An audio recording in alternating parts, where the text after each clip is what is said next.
The story of Flight 19 remains as one of the most mysterious disappearances in Bermuda Triangle. Flight 19 was the code name for 5 Grumman Avenger bomber planes that took off from the Navy base at Florida on December 5, 1945, but never returned.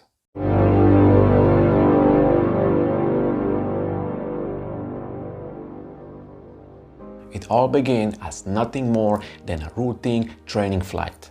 The planes, collectively known as Flight 19, took off at 2:10 p.m. and were scheduled to tackle a 3-hour exercise known as Navigation Problem Number 1. Their triangular flight plan called for them to head east from the Florida coast and conduct bombing runs at a place called Hens and Chickens Shoals. They would then turn north and proceed over Grand Bahama Island before changing course a third time and flying southwest back to base. Save for one plane that only carried 2 men, each of the Avengers was crewed by 3 Navy men or Marines, most of whom had logged around 300 hours in the air. Their flight leader was Lieutenant Charles C. Taylor, an experienced pilot and veteran of several combat missions in World War II. At first, Flight 19's hop proceeded just as smoothly as the previous 18 that day. Taylor and his pilots buzzed over Hens and Chickens Shoals around 2:30 p.m. and dropped their practice bombs without incident. But shortly after the patrol turned north for the second leg of its journey, something very strange happened. For reasons that are still unclear, Taylor became convinced that his Avenger's compass was malfunctioning and that his planes had been flying in the wrong direction. The troubles only mounted after a front blew in and brought rain, gusty winds and heavy cloud cover. Flight 19 became hopelessly disoriented. "I don't know where we are," one of the pilots said over the radio. "We must have got lost after that last turn." Lieutenant Robert C. Fox, another Navy flight instructor who was flying near the Florida coast, was the first to overhear the patrol's radio communications. He immediately informed the air station of the situation and then contacted the Avengers to ask if they need assistance.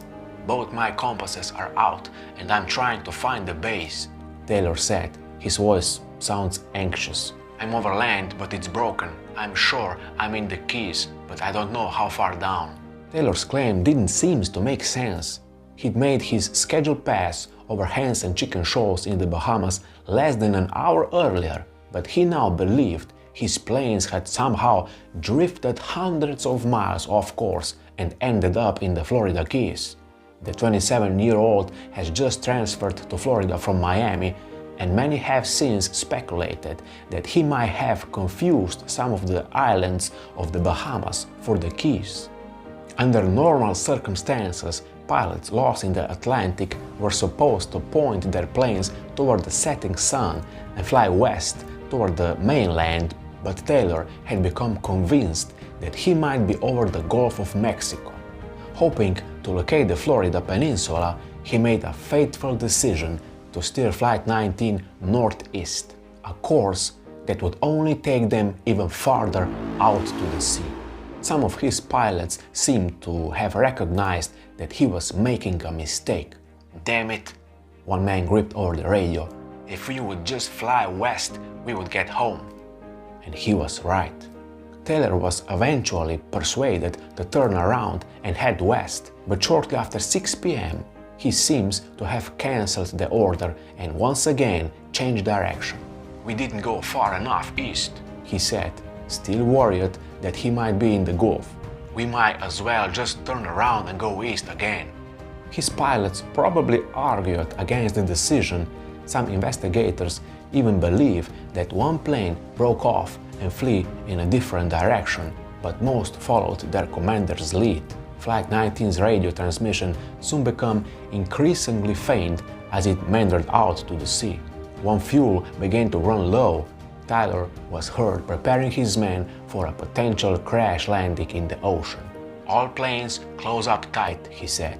"We'll have to ditch unless landfall. When the first plane drops below 10 gallons, we all go down together."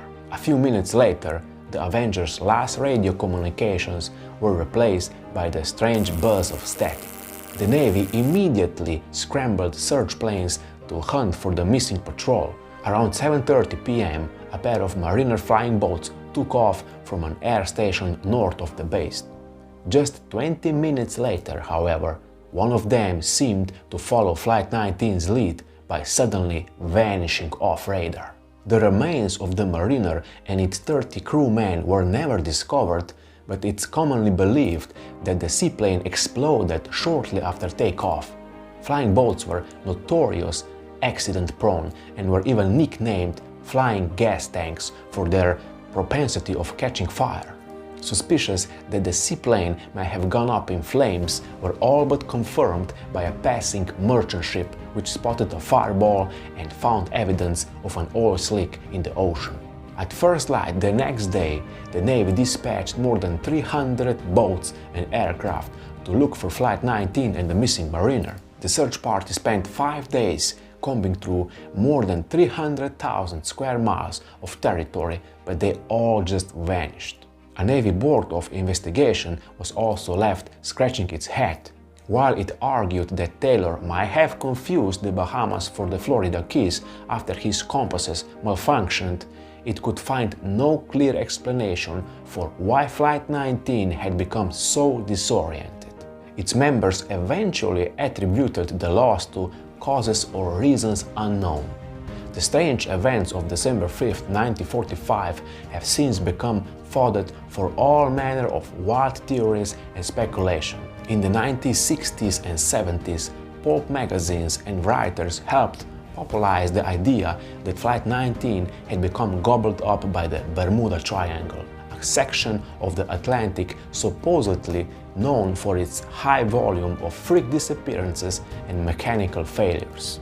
Other books and fictional portrayals have suggested that magnetic anomalies, parallel dimensions, and alien abductions might have all played a role in the tragedy. Even if the Lost Patrol didn't fall victim to the supernatural, there is no denying that its disappearance was accompanied by oddity and unanswered questions. Perhaps the strangest of all concerns Lieutenant Taylor.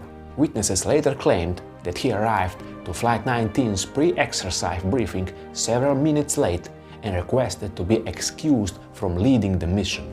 "I just don't want to take this one out," he supposedly said.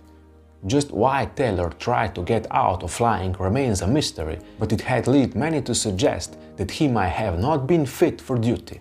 Also unexplained is why none of the members of Flight 19 made use of the rescue radio frequency of their plane's ZBX receivers, which could have helped lead them toward Navy radio towers on land. The pilots were told to switch the devices on, but they either didn't hear the message or didn't acknowledge it. But what really happened to Flight 19?